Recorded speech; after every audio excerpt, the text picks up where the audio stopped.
It happened in broad daylight, no warning, no press briefing.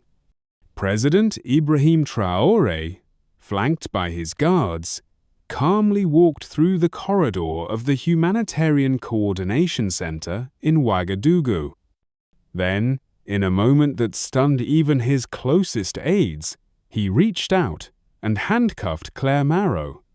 She was the image of perfection, French-born, fluent in Mossi and Fulfulde, decorated by multiple aid organizations and adored by communities from Djibo to Gawa. Cameras clicked, gasps echoed. But nothing could prepare anyone for what came next. She leaned in. She whispered something, just one sentence, into Traoré's ear. And in that instant, the man who had stood firm against military coups, foreign pressure, and terror threats, stood frozen. What did she say? Why did it silence him more than a bullet ever could? This isn't just a story of espionage. It's a story about identity, infiltration, and the thin line between help and harm. Clare Maro was the kind of figure no one ever questioned. She arrived in Burkina Faso not as a stranger but as if she had always belonged. Her Mossi was flawless, her presence disarming. From Djibo's remote clinics to the military hospitals on the Sahel front lines, Clare had access few foreigners ever obtained. She organized vaccinations, mediated family reunions, even brought supplies to wives of senior officers, no questions asked. She moved with ease in high-risk zones, carrying a red humanitarian badge and a reputation of gold. Villagers called her La Bonne Sœur Blanche, the Good White Sister. French NGOs praised her efficiency, while local commanders appreciated her silence. She wasn't just respected, she was trusted. But perfection is rarely pure. How did she earn such deep access so quickly? Who opened the doors? And more importantly, what did they miss? The closer we look, the more this angel's wings begin to cast a shadow. So ask yourself, can a person who knows too much ever be just a guest? Doubts began to whisper where applause once echoed. When intelligence officers tried to verify Clare Maro's credentials, something strange happened. Her file didn't match any record held by the French embassy. No birth certificate, no employment trail, no diplomatic stamp, just glowing recommendations from faceless NGOs and field reports signed with initials no one recognized. Then came the incident. 3 men were arrested in a failed attempt to breach the presidential security perimeter just 48 hours after Clare's humanitarian visit to the Ministry of Defense. One of the men carried a device disguised as medical equipment. Another had a note with coordinates matching a restricted communications bunker. That's when everything shifted. She wasn't just a guest anymore. She was a variable they couldn't explain. Behind her perfect Mossi, her charitable smile, and her carefully worded reports, was there a hidden mission? No. So now the question no one dared ask becomes urgent. Who sent Clare Maro, and why did she get this far without being questioned? Yaro stepped in when instinct became evidence. As head of intelligence, Commander Yaro had learned to read beyond reports. What drew his attention wasn't just Clare Maro's flawless record, it was the pattern she left behind. Towns she visited under the guise of humanitarian aid, attacked days later.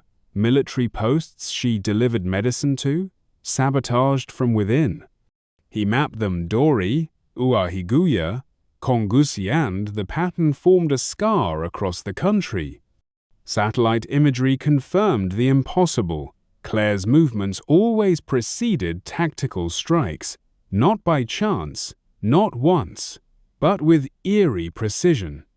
Yet no one had dared to suspect her. She was the angel of the Sahel. She spoke the language. She held the babies. She took photos with widows. But Yarrow knew too well compassion can be the perfect camouflage. He coined it the doctrine of benevolent access, the idea that under the cover of charity, foreign agents could reach places even drones couldn't. A syringe here, a hug there, and suddenly, coordinates are marked, and lives fall like dominoes. And now the question was no longer if Clare was involved, but what exactly was she delivering, and to whom? Then came the theory that changed everything. It wasn't just coincidence anymore. Clare Maro wasn't merely present at the wrong time, she was the reason those times turned deadly. The breakthrough came when analysts reviewed the NGO devices she carried, seemingly harmless GPS-enabled tablets and aid equipment. But embedded within the metadata were encrypted location packets, transmitted discreetly and at regular intervals. This wasn't a bug, it was design. Cross-referencing her departure logs with security incidents revealed a chilling truth. Every village she assisted suffered a coordinated ambush within 48 hours. The ambush in Dori, where a convoy was attacked by drones just 2 days after Clare's visit, sealed the pattern. She wasn't just documenting suffering, she was signaling it. Yarrow's team coined a new term, target by compassion, a method where humanitarian presence disarms suspicion, while the real mission unfolds through invisible code and misplaced trust. Clare wasn't the agent of chaos herself, she was the key that unlocked the door. Her kindness became camouflage. Her visits, permission slips for destruction. What haunted Traore most wasn't just the intelligence breach, it was how easily goodwill had been weaponized. Burkina Faso, long viewed as a quiet node in the Sahel, had become a battlefield disguised in medical tents and notebooks. And so, the question that now tore through the corridors of power wasn't just who trained her, but how many others are already inside the fence? May 9th, 2025, Ouagadougou International Airport. The departure board flickered. Gate C4 showed a flight bound for Dakar. Among the passengers stood Clare Maro, sunglasses on, humanitarian badge clipped to her collar, holding nothing more suspicious than a red suitcase and a gentle smile. But in the surveillance room above, the mood was anything but calm. The special unit had been tracking her movements for 48 hours. Inside her luggage, hidden beneath layers of clothing and softcover French novels, agents uncovered 2 objects that shattered any lingering doubt.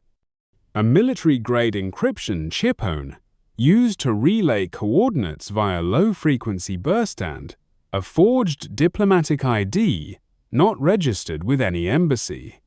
This wasn't exile. This was escape. The alert went straight to President Ibrahim Traoré.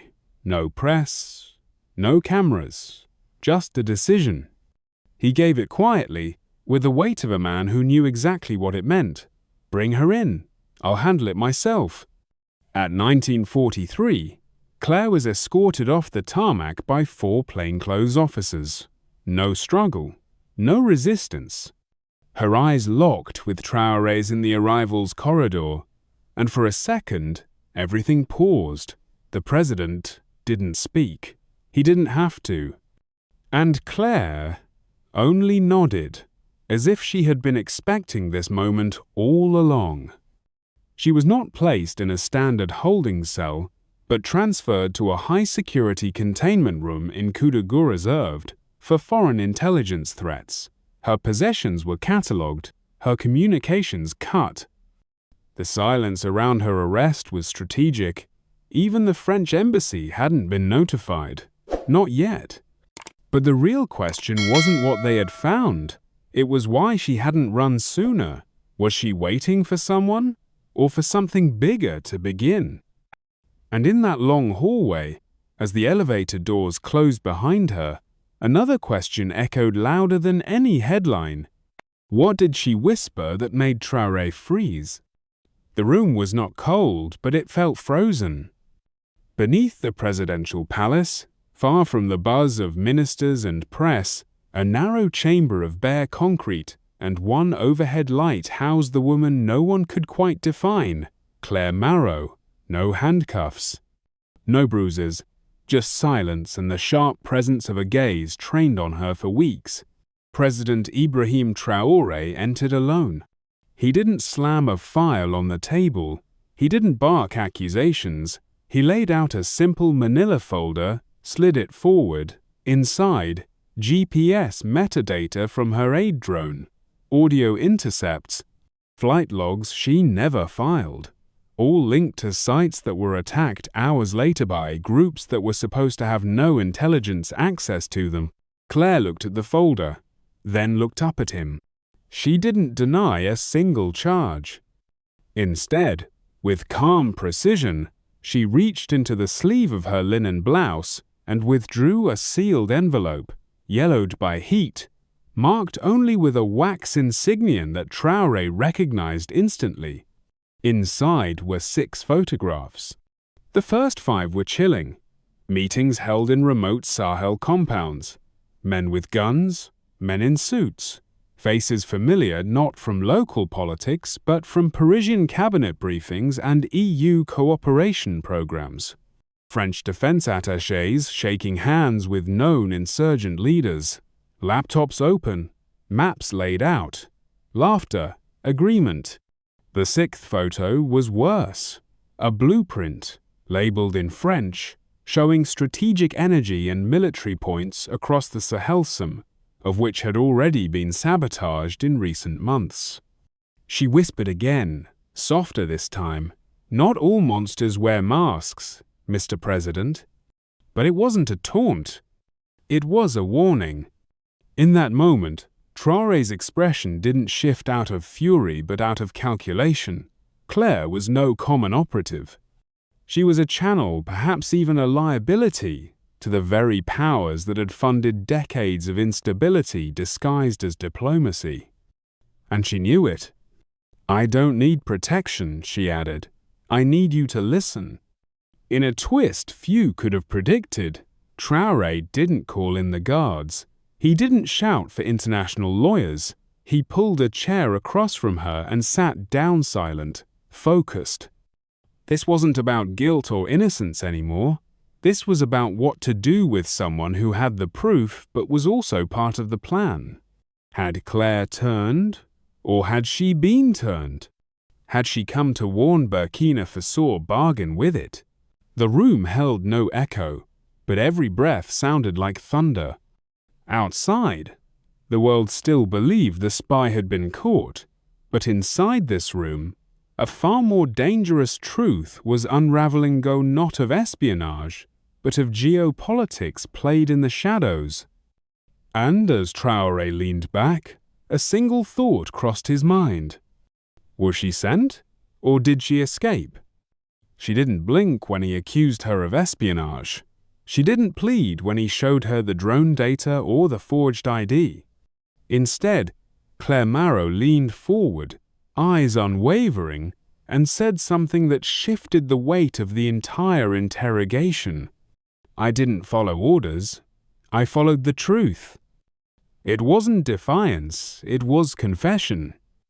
Claire wasn't a simple informant in some intelligence chain. She drew the map, the literal one used by both NGOs and foreign security contractors. But now it was clear.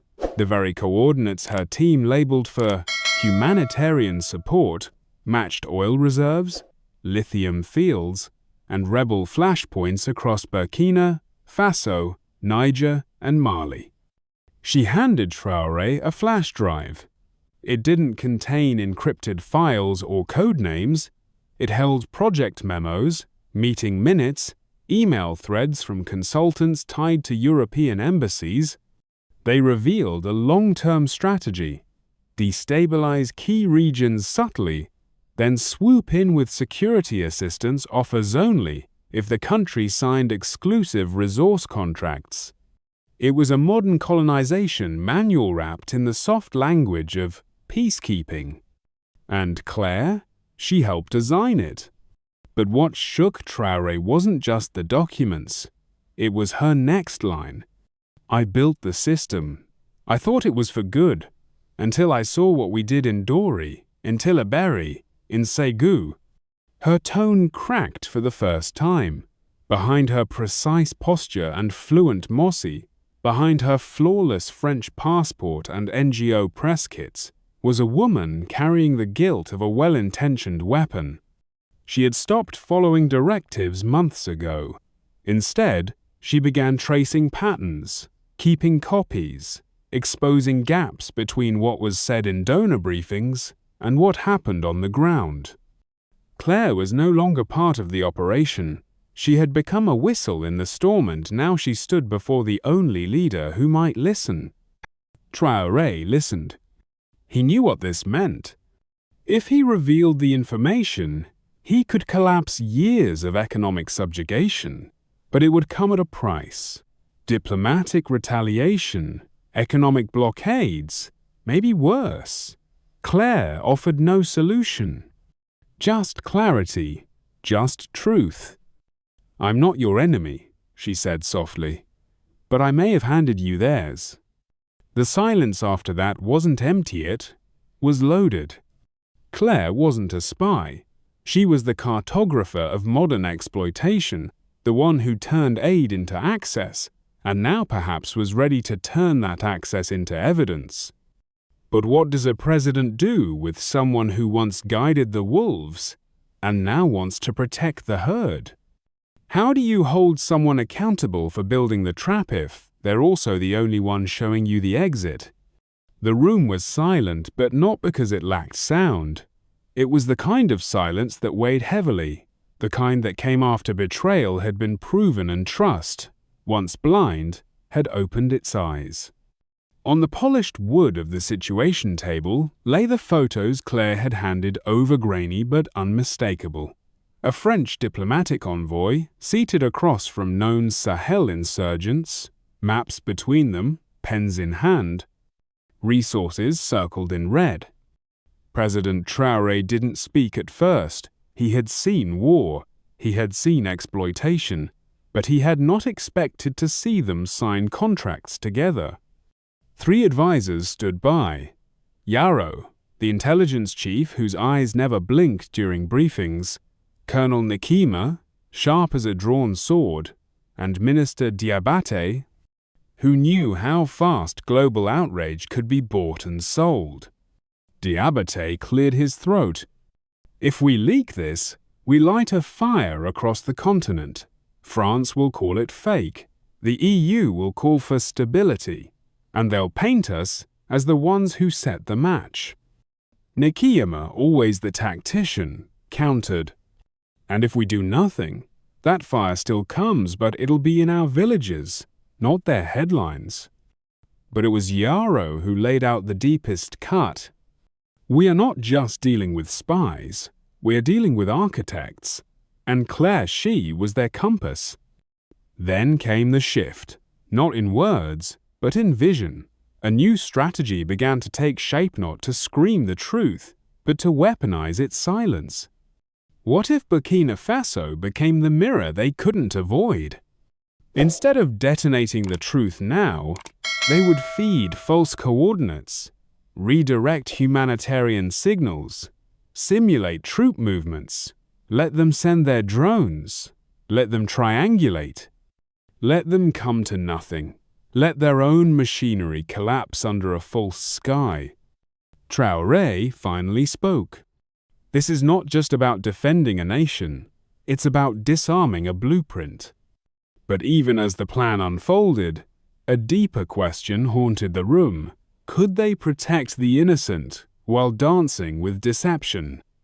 This wasn't just about sovereignty, it was about the soul of post-colonial Africa.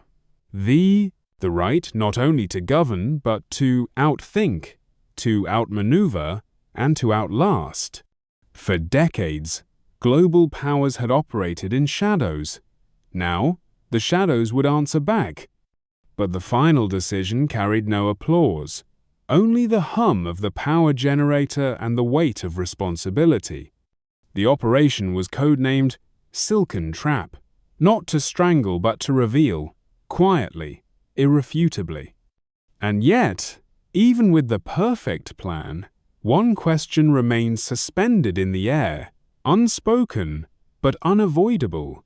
What happens when the hunter realizes the prey has rewritten the map?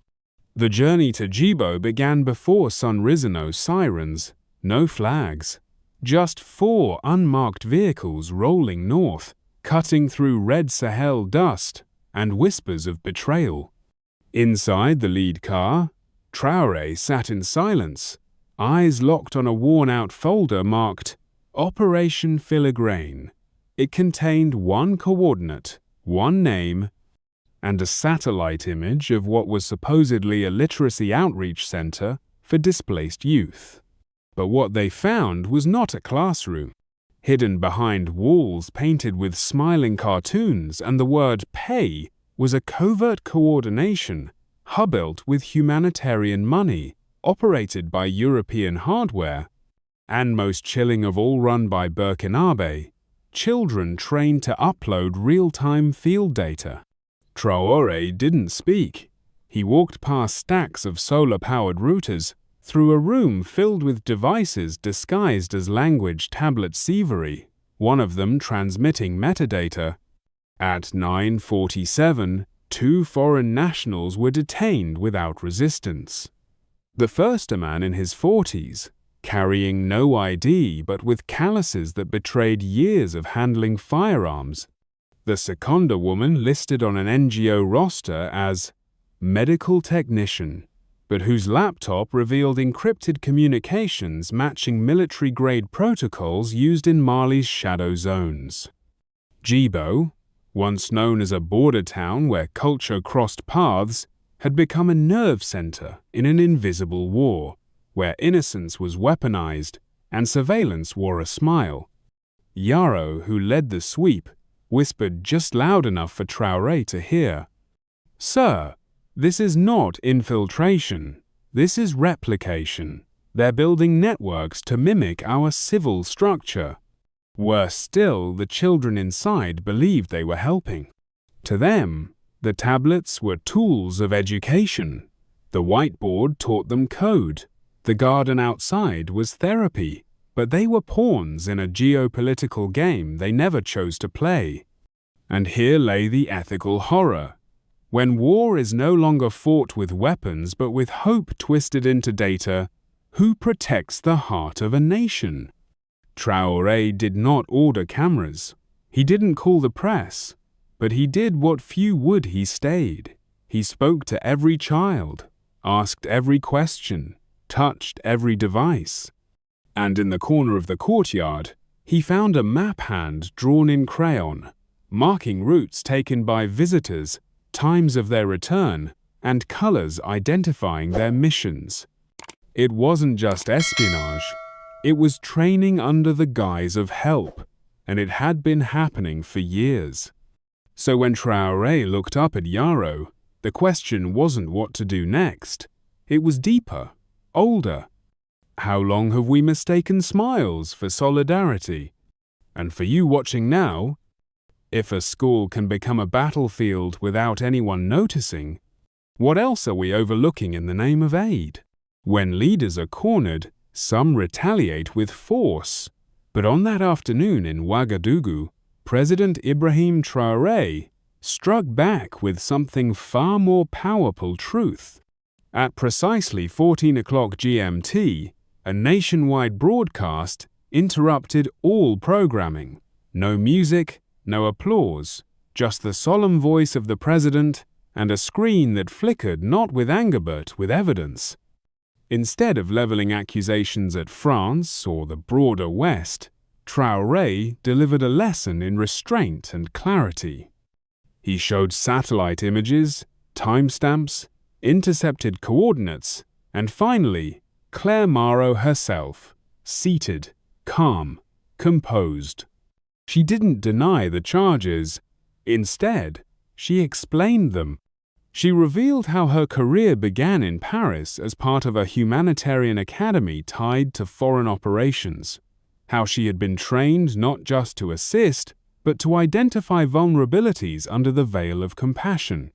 And most startling of all, how she stayed behind not to run, but to defect, to break the very machine that had built her. I became fluent in Mossi, she said, not to listen, but to predict. Until I realized this land listens more deeply than the voices that tried to control it. She paused, and for a brief moment, Burkina Faso saw not a spy but a witness, a mirror, a woman who stepped off the script. Traoré didn't call for sanctions. He didn't threaten embassies. He let the facts speak, and in doing so, he let the world judge for itself. What followed wasn't chaos. It was conversation. Radio shows debated ethics. Schools paused history classes to teach digital sovereignty. And across the Sahel, a new phrase began to spread: truth is not soft. It is sharp when spoken by the free. It wasn't a trial. It was a transformation. But that leaves one question echoing through: what happens when the helpers are exposed as architects of chaos? What does it mean when a spy brings not destruction, but a mirror? Across Africa, whispers are turning into questions, and questions are turning into movements. The youth, the elders, the forgotten, they're not waiting for permission anymore. So ask yourself, is this the end of an operation, or the start of a continental awakening? 2.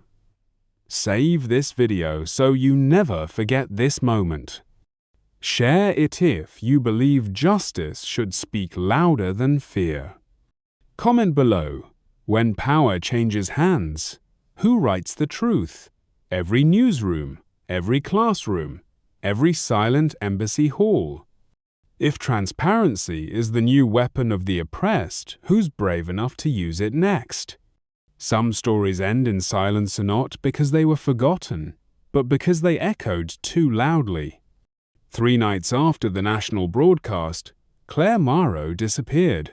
No alarms, no break-in, no guards alerted. Her cell under presidential surveillance stood untouched except for a single item left on her cot. A small, handwritten note. Just 5 words. Truth is never safe. For a woman trained to manipulate systems, her final act wasn't deception, it was disruption. She vanished, not as an enemy of the state, but as a riddle that no intelligence file could close. And that's what made it powerful. People across Burkina Faso didn't react with rage. They whispered her name like a question, not a warning. In marketplaces, elders debated her intentions. In classrooms, children asked whether truth could be both dangerous and necessary. But most of all, they spoke about their own president, not as a man who imprisoned a spy but as a leader who faced uncertainty with dignity. One vendor in Kaya said, "He didn't erase her, he let her speak. That's why I trust him." And the children, those same children who once fled drones and raid snow, drew chalk maps on dusty roads, pointing to the places Clare had visited, but this time, not to fear them, to reclaim them. What began as a scandal had turned into a mirror that asked uncomfortable questions about global aid, surveillance, identity, and agency. And through it all, Clare's 5 words haunted both friend and foe alike. Because if truth is never safe, then who dares to carry it next? And so, we ask you, was Clare a traitor, or just the first to disobey a script written too far from African soil? It ended without a bang. No press conference, no courtroom drama, just silence, and a continent holding its breath. Clare vanished, but what she left behind, a single note reading "Truth is never safe," was louder than any confession. In that moment, a quiet revolution took shape. For the first time, Africa was not the hunted map but the one holding the compass. President Traoré didn't arrest her out of fear. He faced her with facts. He didn't seek applause. He opened a wound that had festered for decades, the weaponization of aid, of innocence, of trust. And when the broadcast went Liveno accusations, no slogans, just evidence the world didn't know how to respond, because the game had shifted, because this time the mask was lifted from both sides.